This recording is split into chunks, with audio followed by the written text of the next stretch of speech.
Nakatagaling sa aking buhay. Hindi ko inisip na ako'y makakasa sa ganitong gawain. Sapagkat ako ang tao, nais lamang ay sa mga kaibigan sumasama. Ngunit sa pagkakataon ito, ako ay naririto, kasama ko kayo, at marami akong natutunan sa bahagi ito ng aking buhay.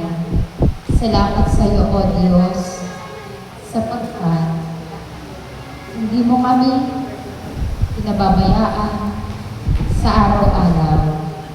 Hindi mo pinabayaan mapahamak ang aking ina sa malayo, na kung saan, kung paano siya ay umalis sa aming tahanan ng malakas, gayon din mo siya ibinalik.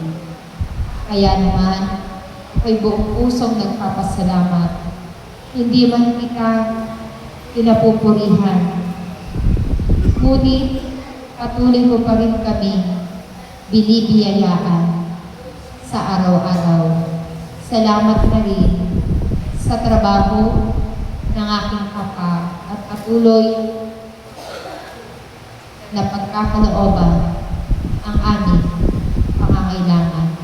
Nawa, ang nais ko ay magpatuloy sa ganitong gawain upang patuloy kong makamit ang aking pangarap, sapagkat kapag ang tao ay pinaghaharian ng Diyos, siya'y hindi mapapahamak at laging maliligtas.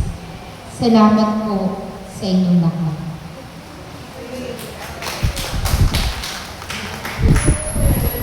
Sino pa? Sino pa ang may misyon?